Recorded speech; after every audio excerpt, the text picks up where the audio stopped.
వచ్చింది మధ్యలో.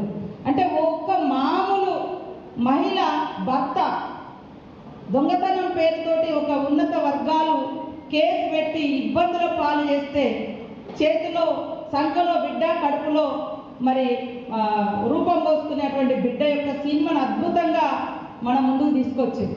అవునా, మాకు ఈ హక్కులు ఉంటాయా అని ఎంతో మందికి ఈ సినిమా ప్రేరణగా నిలిచింది. కానీ అలాంటి సినిమాను ప్రోత్సహించలేదు, అలాంటి వాళ్ళకి అవార్డులు రాలే జేబీఎం సినిమా లాంటి వాటికి. కానీ ఇవాళ పోలీస్ అధికారులు చట్టబద్ధంగా ఉండేటువంటి డ్యూటీలో ఉంటారు.